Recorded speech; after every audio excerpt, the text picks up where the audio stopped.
I slammed my fist against the front door hard enough that the sound echoed through the quiet street. Mom, Dad, open the door. My voice cracked raw from shouting, but I didn't care. The porch light flickered above me like it was nervous too. I pounded again, louder this time, refusing to believe what I'd just read. The text message on my phone glared back at me, almost taunting. We need distance from you. Please stop contacting us completely. It didn't make sense. None of it did. Just yesterday, Mom had asked if I could come over for dinner sometime this week. Dad had sent me a stupid meme about burnt barbecue. Everything was normal, or at least, normal for us. And now this? Mom, I shouted again, voice shaking. I pressed my ear to the door, hoping no, praying to hear footsteps, a whisper, anything. But the house was dead silent, like everyone inside had turned to stone. My phone buzzed. For a split second, hope flared in my chest. Maybe they realized it was a mistake. Maybe they meant it for someone else. Maybe. The notification said, "Your call has been forwarded to voicemail." I hadn't even called anyone. My parents had blocked me. Blocked. I staggered back from the door as if someone had slapped me. What the hell is going on? I whispered. A soft breeze swept through the yard, brushing against my arms. I hadn't realized I was shaking until then. This couldn't be happening. Families fight. Families disagree. But cutting someone off completely? That wasn't us. At least, I thought it wasn't. I walked down the steps, glancing back at the dark windows. Every light in the house was off.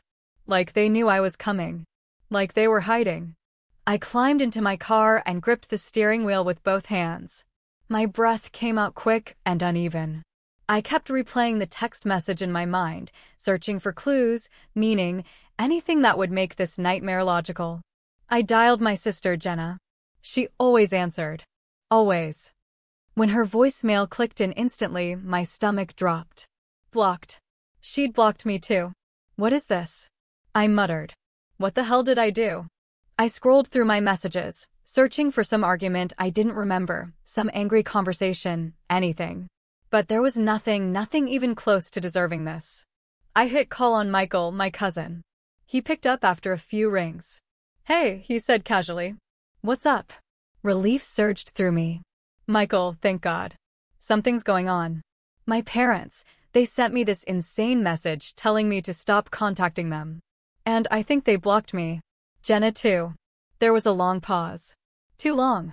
Michael, I said. Yeah, I'm here, he said, but his voice suddenly sounded tight. Cautious. Look, I don't really know how to. I mean, I don't want to get dragged into. Dragged into what? I snapped. What is happening? He exhaled, and I could practically hear him deciding whether to talk or hang up. I really shouldn't be saying anything. Michael, please. I'm going crazy here. Another pause. Then he said it. Quietly. You know what you did. I froze. What? You know, he repeated. No, I don't, I said, heart pounding harder. Michael, I genuinely don't. Just tell me. I can't. Then he hung up.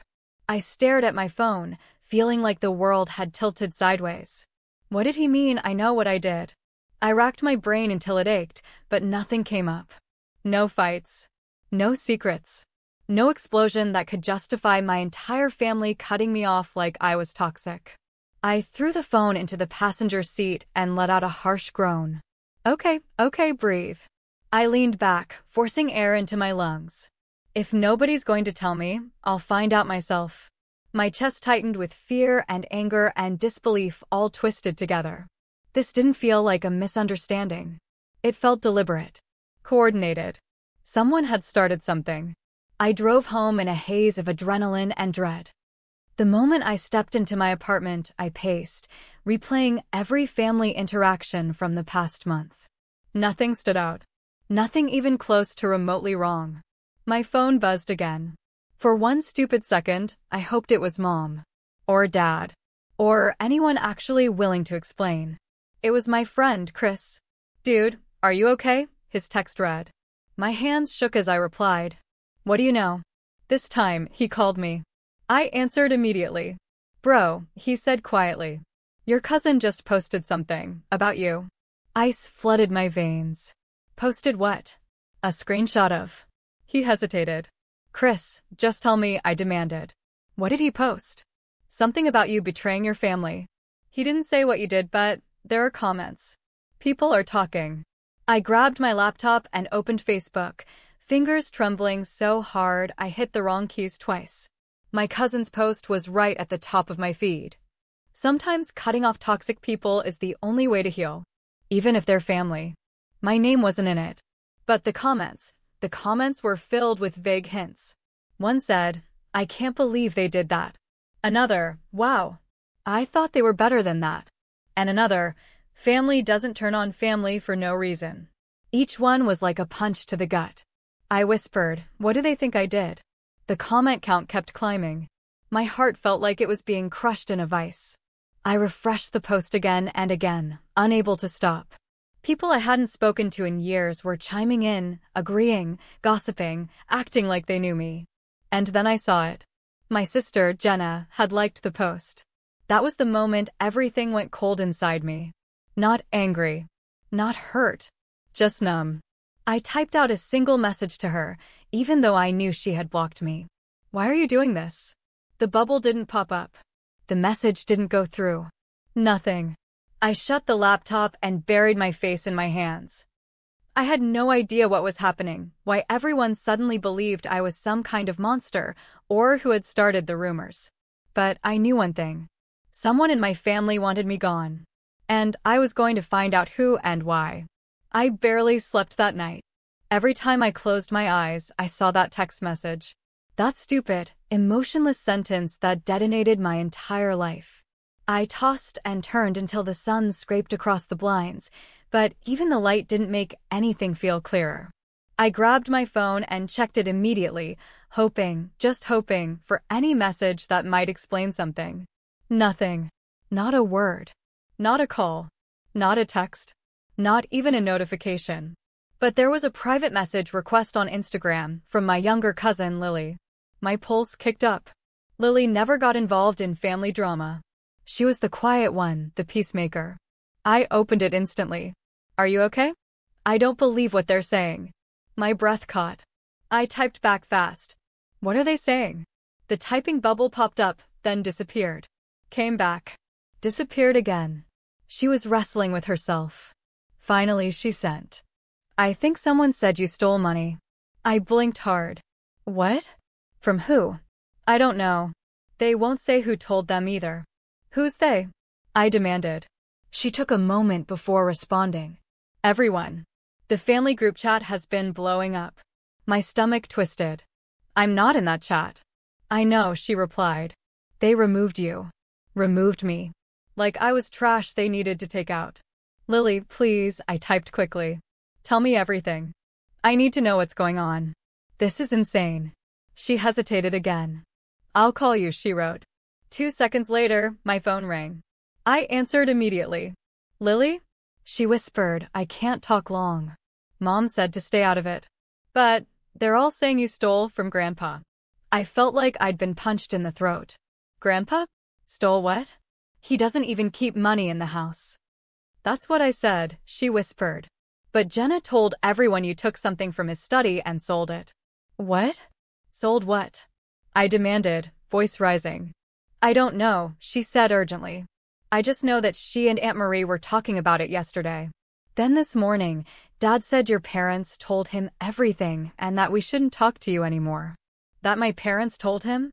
I repeated slowly. But my parents didn't talk to me. I know, she whispered. That's why I don't believe it. My pulse hammered. Did they say what I supposedly stole? No. It's all vague. But they said Grandpa confronted your mom and Dad and they confirmed it. Confirmed it? A full-body chill washed over me. Lily, that's impossible. None of that ever happened. I know, she said. But someone is making it sound really real, and everyone is choosing to believe it. I swallowed hard. Who started it? Who said it first? She went quiet. Lily? Another pause. Then she whispered the name I already knew deep down I'd hear. Jenna. A violent mix of anger and heartbreak surged through me. Why would she say that? Why would she lie like that? I don't know, Lily whispered, sounding close to crying. but she's been talking a lot with Aunt Marie lately. And they're the ones pushing the story the hardest. My head spun. My sister and my aunt? Why? What did I do to them? I'm sorry, Lily whispered. I have to go. Just be careful. They're really angry. Then she hung up. I sat there in silence for a long time, staring at the wall like it might offer me answers. Why would Jenna do this? Why would she tell her entire family that I stole something? Why block me? Why cut me off? I grabbed my keys and practically ran to the car. If no one would give me answers, I'd find them myself. I drove to Grandpa's house with my heart in my throat. His car was in the driveway. His curtains were open. Good. I approached the door and knocked. Lightly at first. Then louder. Grandpa? It's me. No answer.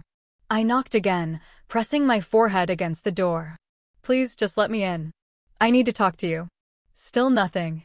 I turned the knob out of desperation. Locked. I stepped back, feeling that same burning panic rising again. A curtain shifted in the living room. Someone was inside. Grandpa, I shouted, suddenly desperate. Please. I didn't steal anything. I don't even know what they're talking about. Movement stopped. I felt anger ignite in my chest. Just talk to me. You owe me that much. And then I heard it, footsteps. Slow, hesitant footsteps approaching the door from the other side. For a moment, hope flickered. Then the footsteps stopped. A voice, Grandpa's voice, spoke through the door, muffled but unmistakably cold. Go home. My heart dropped. Grandpa, please. I said go home, he repeated, louder. I don't want to see you right now. Why not? I asked, nearly choking on the question. Silence. What did they tell you? I whispered. He didn't answer. I pressed my palm against the door, my voice breaking. Please. I didn't do anything. I swear to you. A long moment passed. Then he said something that made my stomach turn to ice. Your parents already told me everything. I staggered back from the door. Told him everything? Everything what? None of this was real. None of it happened. Grandpa, listen to me. But I heard the latch slide shut. Conversation over. I stood frozen in the doorway for several seconds, unable to breathe. Then I slowly turned and walked back to my car in a daze. My parents had told him everything. Except they hadn't spoken to me. They hadn't confronted me. They hadn't asked a single question. Which meant they were believing something someone else told them. Someone who wanted me out. Someone who wanted me alone. My mind immediately went to Jenna, but the idea hurt so much I pushed it away. Still, the pieces were stacking up, one on top of another, forming a horrifying picture I didn't want to see. I started my car and gripped the wheel, trying to keep myself from shaking apart. I needed answers. And I knew exactly who I had to confront next. Jenna. I drove straight to Jenna's apartment, barely remembering the road. My brain was a storm, rage, confusion, heartbreak, spinning so violently I could hardly keep my breathing steady. I kept trying to imagine a scenario where this wasn't her fault, where she was innocent, where someone else twisted everything, but every sign pointed to her. Every person avoiding me. Every rumor. Every block. Every lie about Grandpa. And now my own parents refusing to talk to me. If Jenna hadn't started it, then who else would have that kind of influence? When I pulled into the parking lot, I didn't even take time to calm myself. I slammed the car door and marched toward her building. My hands were trembling, not with fear, but something colder. Something heavier. Betrayal wasn't a normal emotion. It didn't slide under your skin like sadness or anger. It burrowed deeper, like a knife twisting into a place you didn't even know was vulnerable. I jabbed the buzzer for her apartment. No answer. I pressed it again. Jenna. I know you're home. Open the door. Nothing. I pressed it a third time, leaning in. I'm not leaving until you talk to me. Still nothing. Fine. I walked around to the side door, the one that always stuck and sometimes didn't close all the way. I tugged. It opened with a soft click. I climbed the stairs two at a time, my pulse thundering in my ears. When I reached her door, I knocked twice. Jenna. Open up. A pause. Then the soft shuffle of footsteps. My heart jumped. Then the footsteps retreated. No, no, no, I muttered, banging on the door. Don't walk away from me. Not now. A beat of silence. Then her voice, muffled through the wood. Go home. The same words Grandpa used. It hit me like a slap. Jenna, open the door. No, she said sharply. Why not? Because I don't want to talk to you, she snapped. You know what you did. No, I don't. My voice cracked. That's what I've been trying to figure out. Just talk to me. Another long, icy pause. Then she said, you took from Grandpa. You hurt this family. Don't pretend you didn't. My chest tightened so painfully I could barely breathe. I didn't take anything, I whispered. You're lying, she said. Everyone knows you're lying. Based on what? I demanded. Based on who said it first? Based on what proof? Jenna, this is insane. She didn't answer. I swallowed hard, pressing my forehead to the door. Please. Just look me in the eye and tell me you actually believe I would steal from Grandpa. Look at me and say it. She didn't open the door. Instead, she said, quieter now, I don't need to prove anything. Grandpa is upset. Mom and Dad are devastated. They told the truth. You're just making it worse. My breath caught. Mom and Dad told the truth? What truth? They never even talked to me. Her tone hardened. Because they're done giving you chances. Chances for what? I exploded. I haven't done anything. If you have something to accuse me of, then say it to my face. The doorknob rattled suddenly. I stepped back, pulse racing. The door cracked open an inch, just enough for me to see half of Jenna's face. Her eyes were puffy, but not from sadness. From fury. She hissed, you sold Grandpa's watch. I froze. What? She pushed the door a little wider. Don't act stupid. You know exactly what I'm talking about. Grandpa's watch. I repeated slowly. You mean the old pocket watch he keeps in the study? Kept, she corrected. It's gone. I stared at her, disbelief making everything tilt. Jenna, I haven't been in Grandpa's study in. Save it, she snapped. You needed money. You've been struggling. Everyone knows it. My jaw dropped. Struggling? I told you I was between jobs for a few weeks. That doesn't mean I'd steal. You said you were behind on rent. I said I was stressed about bills. I shot back. That's not the same. Her eyes burned with suspicion, like she'd been waiting for an excuse to see me as the villain. And you think I would rob the man who basically raised both of us? I demanded. Why? For what? A few $100s. It wasn't a few hundred, she yelled. That watch was worth thousands. I blinked. Thousands. She folded her arms. Grandpa had it appraised last year. Everyone knows that. My stomach twisted. I didn't.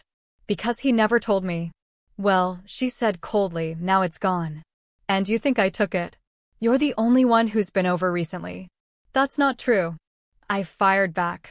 You were there last week. And Aunt Marie. And Chris. And... You're deflecting. I'm telling the truth. You're lying. We were shouting so loud I knew neighbors could hear us, but I didn't care. Not when my entire life was crashing apart because of, what? A missing watch? You spread this, I whispered suddenly, realization hitting me. You told everyone. You made sure they believed it. Her jaw tightened. I told them the truth. You didn't even ask me. She blinked. Once. Slowly. I didn't need to. There it was. The sentence that broke something deep inside me. You didn't need to, I repeated quietly. Because you already decided who I am. She opened her mouth, but I stepped closer. You didn't need to, I said again, voice trembling, because it was easier to assume the worst. Easier to paint me as the screw-up. Easier to finally have something to hold against me. That's not. Then why didn't you ask? I choked out. Why didn't you call me? Why didn't you look at me, your own sibling, and ask if any of this was true? She hesitated, eyes flickering for just a second. And in that hesitation, I saw it. Fear. Guilt. Something wrong. Something she wasn't saying. What aren't you telling me? I whispered. She stiffened. Nothing. Jenna, look at me. She didn't. What aren't you telling me? Nothing, she repeated, louder this time. Just go home. Everyone is done with you. She tried to slam the door shut, but I caught it with my hand. What are you hiding? I said, my voice low now, dangerous. Because something isn't adding up. If Grandpa told Mom and Dad, then why won't they tell me what happened? Why won't they face me? Why won't you? Get out, she said shakily. You're lying, I whispered. Maybe not about the watch being missing, but about something. And I'm going to figure out what. Her face twisted not with anger, but with panic, and she slammed the door hard enough the frame rattled. I stood there for a long moment, staring at the wood between us, my breath heavy. She was hiding something. Something big. And for the first time, I felt a spark of clarity pierce through the chaos. This wasn't about a watch. This was about a secret. And someone was willing to destroy me to keep it buried. I didn't go home that night. I couldn't. Instead, I drove to an all-night diner, sat in a corner booth, and stared at my reflection in the window.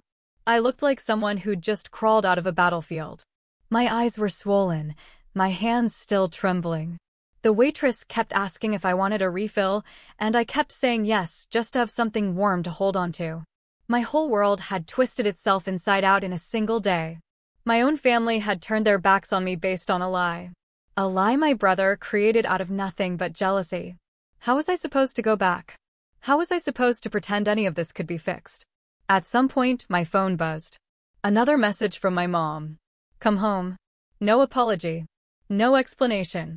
Just a command. I stared at it for a long time. A younger version of me would have leaped at the invitation, desperate to be accepted, desperate to keep the peace. But the person sitting in that diner booth wasn't that version anymore. Still, I owed it to myself to face the ending, whatever it was. So I finished my coffee, left a tip on the table, and drove home with my stomach knotted so tightly it hurt to breathe. When I pulled into the driveway, the house looked dark except for the kitchen light. I stood on the porch for a minute, gathering courage. Then I went inside. My parents were sitting at the kitchen table, both of them looking like they'd aged 10 years in a day. My father's eyes were bloodshot. My mother's hands were shaking around a mug of tea. Neither of them said anything at first. Finally, my father cleared his throat. Sit. I sat. My mother wiped her eyes. We were wrong. The words felt too small, too light, too late. I swallowed. Okay. No, she said firmly.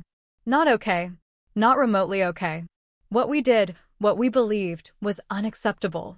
I don't know how we let it get that far. My father looked down at his hands. We should have come to you the moment Alex said anything. Hearing his name made my jaw tighten. So you believe me now? Yes, my mother whispered. Completely. I waited, but they didn't continue. Why? I asked. What changed? My father exhaled heavily. Because your brother admitted it. My heart pounded. He confessed. Not fully, my mom said. He didn't say why he made it up. But he did admit that nothing he told us was true. He panicked after you confronted him and broke down. I pressed my fingers to my forehead. Of course he did. My father leaned forward. He's not well. I snapped my head up. I'm not excusing what he did, he added quickly. But he's been struggling with things we didn't know about. Pressure, insecurity, anger.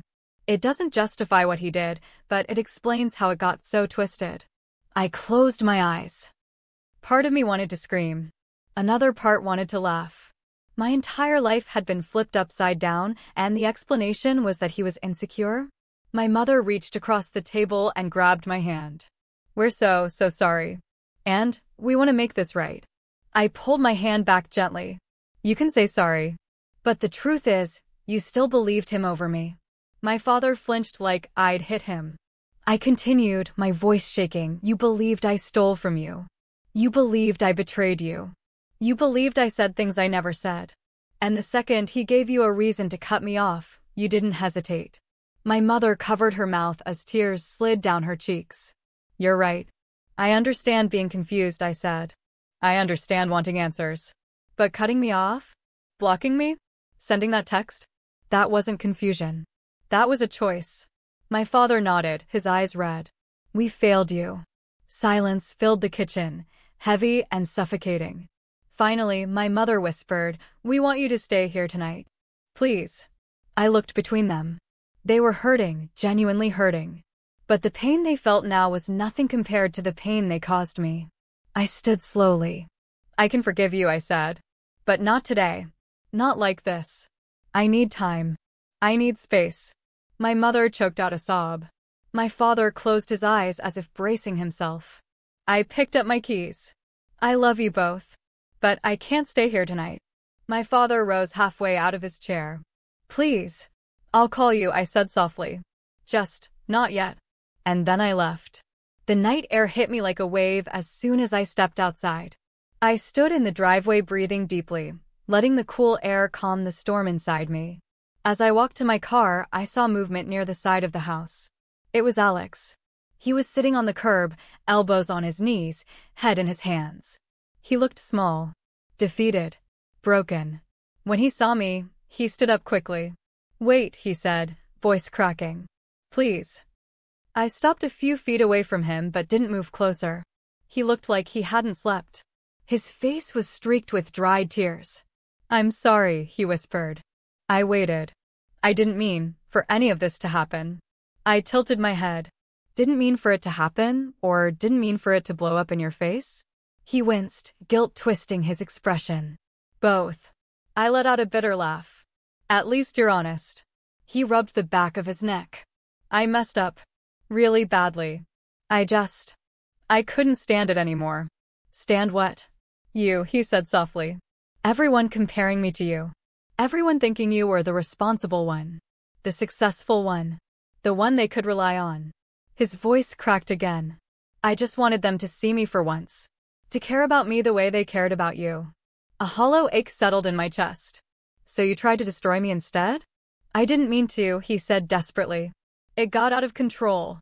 Once I started lying, I couldn't stop. And then Mom and Dad believed me and I panicked, and I didn't know how to back out and… You could have told the truth, I said sharply. He lowered his head. I know. Silence stretched between us. A painful, heavy silence. I don't hate you, I said finally. But I can't trust you. Not after this. Tears slipped down his cheeks. I know. I need distance, I added. A lot of it. His shoulders slumped. I figured. I walked past him toward my car and he didn't try to stop me. As I opened the driver's door, he whispered, Will you ever forgive me? I paused. I don't know, I said honestly. But forgiveness isn't the same as forgetting. And I won't ever forget this. He nodded slowly, accepting it. I got into my car, started the engine, and drove away. Not from my family. Not from the pain. But toward something I should have chosen a long time ago. My own peace. And that's when I learned the real truth. Sometimes family isn't the people who share your blood. It's the people who choose to stay even when the lies don't. If you've ever been blindsided by the people you trusted most, you're not alone. And if you want to hear what happened next, how I rebuilt my life, and whether my family and I ever recovered from this, let me know. I'll tell the rest when you're ready.